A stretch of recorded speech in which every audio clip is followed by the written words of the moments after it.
आधारित हमारे इस बेहद खास कार्यक्रम स्वस्थ विचार में मैं हूं आपके साथ, आपका साथी विकास। दर्शकों, स्वस्थ विचार कार्यक्रम एक ऐसा कार्यक्रम है जिसमें योग से संबंधित, आयुर्वेद से संबंधित, प्रकृति से संबंधित आपको सभी प्रकार की जानकारी दी जाती है, या यूं कहें कि आपको चहुमुखी तौर पर जागरूक किया जाता है, आप ताकि अपने दिनचर्या में रहते हुए, अपने जीवन में जो सामान्य आप दिनचर्या व्यतीत करते हैं उसमें ही रहते हुए भी अपने शरीर पर ध्यान दे पाएं। क्योंकि अक्सर हम अपने सामान्य जीवन में सब चीजें तो अच्छे से करते हैं, अपने कामों को अच्छे से करते हैं, नौकरी या बिजनेस या घर, हर तरीके के दायित्वों को हम बहुत अच्छे से निभाते हैं, परंतु हम अपने स्वयं के लिए यानी अपने शरीर के लिए ध्यान देना भूल जाते हैं और यही खामियाजा भुगतना पड़ता है आगे आने वाले समय को हमारे शरीर में। तो ये सब चीजें आपके साथ ना हो, इसके लिए हम ये कार्यक्रम लेकर आए हैं और इन सभी विषयों पर हम चर्चा करते हैं, आपको मार्गदर्शन देते हैं ताकि आपको जानकारी मिले और आप उस जानकारी को अपने जीवन में अमल कर सके। और इन सभी विषयों में हमारा मार्गदर्शन करते हैं जाने माने असाध्य रोग निवारक गायत्री सिद्ध पंडित श्री लक्ष्मण दास रतन भारद्वाज जी। आइए सबसे पहले गुरु जी का स्वागत करेंगे और कार्यक्रम की शुरुआत करते हैं। गुरु जी, आपका स्वागत है। नमस्कार। नमस्कार। ये कार्यक्रम आप सभी के लिए हम लेकर आए हैं और हम चाहते हैं कि आप इस कार्यक्रम का हिस्सा बने। यदि आपके साथ किसी भी तरह का कोई रोग है, कोई शारीरिक कष्ट है, तो आप हमारे कार्यक्रम के साथ जुड़ सकते हैं, मार्गदर्शन प्राप्त कर सकते हैं। इसके लिए आपको कॉल करना है, नंबर आपके टीवी स्क्रीन पर है। और इस बात का भी ध्यान रखें कि जब भी आप इस कार्यक्रम को देखने बैठते हैं तो कॉपी और पेन भी साथ में जरूर लेकर बैठें, क्योंकि नुस्खे और उपचार ये एक महत्वपूर्ण हिस्सा है इस कार्यक्रम का। तो ये आपसे चूक ना जाए, मिस ना हो जाए, इसके लिए आप इनको लिख जरूर लें, क्योंकि रोजाना बहुत सारे महत्वपूर्ण नुस्खे आपको बताए जाते हैं जिनको आप अपने जीवन में अमल कर सकते हैं। तो चलिए शुरू करते हैं आज के एक मुख्य विषय पर चर्चा। गुरु जी, आज के इस अंक में हम किसी विशेष रोग के ऊपर बात नहीं करेंगे, बल्कि एक ऐसी घटना के ऊपर बात करेंगे जो समय पर ध्यान न देने पर रोग बन सकती है। मोच एक घटनावश हुआ, जैसे चोट लगती है उसी तरीके से मोच भी आती है, परंतु खून नहीं निकलता। जोड़ का यानी एड़ी पर, पैरों पर इस तरीके की मोच आ जाती है, मुड़ जाता है और दर्द होता है, भयंकर दर्द होता है। अगर सही समय पर उपचार ना मिला तो सूजन आ जाती है और दर्द बहुत ज्यादा होता है।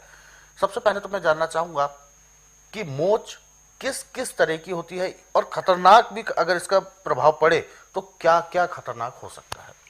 देखिए, पाँव में आंगुलियों से लेके एड़ी तक जैसे आंगुलियां ऐसे जॉइंट बने हुए हैं जी, लेयर वाइज जॉइंट बने। लेयर। जब हमारा पाँव थोड़ा उल्टा सीधा रखा जाए तो वो खुल जाता है, वो जॉइंट एक खुल दूसरे जाता के ऊपर चढ़ जाता है। अच्छा, उससे पाँव में सूजन भी आती है और वजन नहीं दिया जाता। बिल्कुल वजन नहीं दिया जाता। मेडिकल में तो इसमें पट्टी करते हैं, गर्म पट्टी की जाती है। नहीं, प्लास्टर कर देते हैं। अच्छा, सीधी प्लास्टर। हाँ, परंतु प्लास्टर से मोच निकलती नहीं।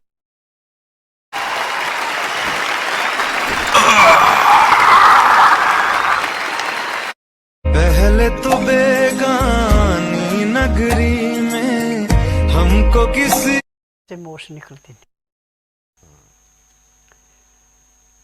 इसका स्वास्थ्य विचार में बहुत आसान तरीका है कि बेल के पत्ते ले आओ आप आधा किलो, उन पत्तों को धो करके पीस के उसकी चटनी बना लो। अब उस चटनी को 50-60 ग्राम गुड़ मिला के उसके अंदर उसको पकाओ थोड़ा, और पकाने के बाद नीचे उतार करके जब उसका टेम्परेचर इतना रह जाए कि उल्टी उंगली ऐसे बर्दाश्त कर ले, तो आधी इंच के लगभग लेप होना चाहिए पैर के ऊपर जहाँ मोच आई है, और उसके ऊपर रोई डॉक्टर वाली लगा के और खाकी रंग की सेलो टेप जो 3 या 4 इंच चौड़ी है उससे उसके ऊपर पट्टी कर दी है। हाँ। उसके करने के आधे घंटे के बाद दर्द नहीं महसूस होगा। और 4 घंटे के बाद वो खोल देना, फिर दूसरा लेप दोबारा ऐसे बनाना। आपकी सूजन भी कम होगी और वो जो जॉइंट ऐसे खुल के ऊपर चढ़ा हुआ था वो भी सरक के अपनी जगह आना शुरू हो जाएगा। अच्छा। वो बेल के पत्तों में गुड़ के अंदर गुण है, इसमें और कुछ नहीं मिलाना, पानी भी नहीं मिलाना। जो आपने पीसे हैं वैसे ही जब गुड़ को गर्मी लगे गुड़ पिघलता है, फिर उनका मिलाप हो गया। अब दोनों की ताकत मिल करके उसको ऐसे ढक लेती है जैसे हम मकान के ऊपर छत डालते हैं, ऐसे छत बन गई हो। अब छत में दबाव देने से वो चीज़ हल्की गर्म होके जहाँ से जॉइंट खुला हुआ उसको अपनी जगह ले जाती है। जिसका क्या जैसे जैसे सूखता जाएगा वैसे वैसे वो जकड़न पैदा करता जाएगा। 4-4 घंटे में 3 पट्टियाँ 4 पट्टियाँ आज कर ली, दूसरे दिन करती, तीसरे दिन वो पैर पूरा ज़मीन पे लग जाता है, उसमें न सूजन रहती न मूछ रहती। 3 ही दिन का उपचार है। बिल्कुल। गुरुजी, ऐसा सुनने में भी आता है कि यदि जब भी कोई पट्टी करनी हो किसी भी तरीके की, चाहे डॉक्टर से या कोई देसी पट्टी करनी हो, तो कहते हैं कि उस मोच की जगह को पहले बहुत अच्छे से सेट करना चाहिए, किसी एक्सपर्ट्स के द्वारा उसे सेट करवाना चाहिए। अगर वो सेट नहीं होता है तो आगे आने वाले समय में वो तकलीफ देता है। बेल के पत्ते में गुड़ में यही तो विशेषता है जी। वो अपने आप अपने आकार से जहाँ से हिला था वहीं ले जाता है, वो वहीं सेट कर लेता है। हाँ बिल्कुल। एक सवाल और पूछना चाहूँगा मैं, क्योंकि मामला चोट का है, चूँकि चोट लगती है या मुड़ भी जाता है, तो क्या इससे अंदर जो जॉइंट्स है वहाँ पर भी मसल्स होती हैं, नसें होती हैं, क्या वो डैमेज होती हैं, खून निकलना अंदर ही बाहर ना आया? देखिए जी। मोश आने पे नस कोई नहीं फटती, अच्छा। मांस फटता है। मांस फटता है। हाँ, तो मांस को भी जोड़ देती है। अंदर बाहर की कोई भी चोट है, बेल के पत्तों के अंदर ताकत है गुड़ में मिला के कि जहाँ पे भी वो बांध दिए उसको उसी स्टेज में ले जाते हैं जिसमें पहले थी। ये है जी।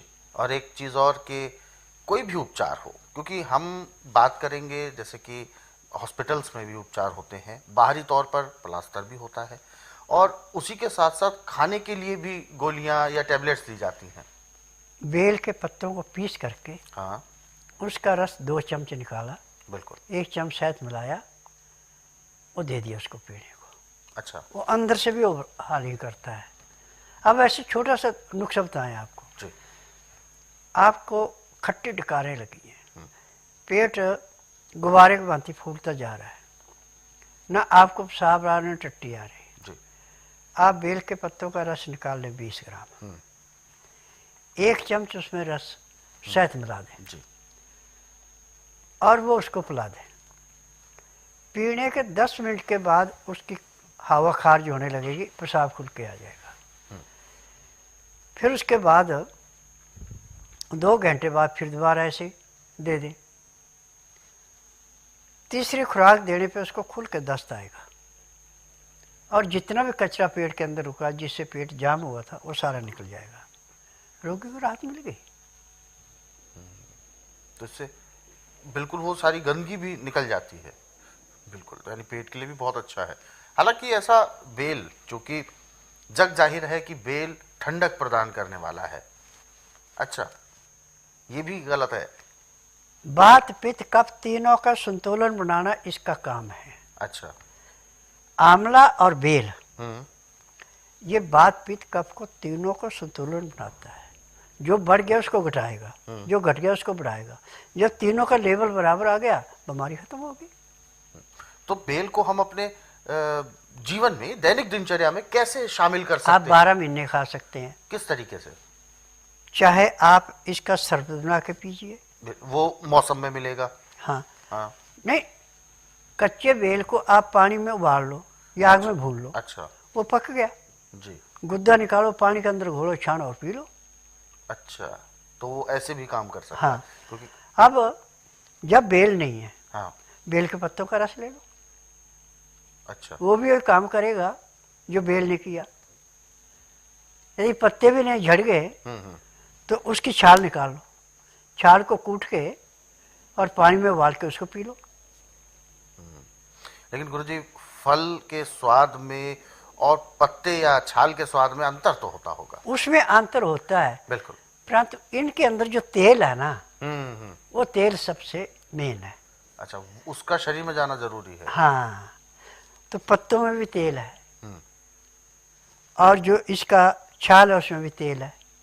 गुद्दे के अंदर का तेल जो उसका लेस सा बन जाता है, बीज के साथ होता है, उसको हम निकाल देते हैं, उसमें गुद्दा अकेले काम कर जाता है। बिल्कुल, तो ये है इसकी असली चीजें। हाँ। बिल्कुल। तो दर्शकों, बेल को हमें कैसे प्रयोग करना है, ये सब अभी बहुत अच्छे तरीके से गुरुजी ने हमें बताया भी है, समझाया भी है और इसके गुणों से भी हमें परिचय कराया है। क्योंकि अक्सर आमतौर पर यदि मैं अगर अपनी व्यक्तिगत अपनी बात करूं तो अब तक बेल के बारे में सिर्फ यही जानते हैं कि गर्मियों में उसका शरबत पिया जाता है, जिससे कि एक ठंडक प्रदान होती है शरीर को। लेकिन बेल हमारे पूरे 12 महीने के लिए भी प्रयोग की जाने वाली एक ऐसी चीज है जो लाभ ही लाभ देती है, नुकसान नहीं देती। और ऐसे में चोट लगना, मोच आना, इन सब में भी ये बहुत ज्यादा कारगर साबित होती है।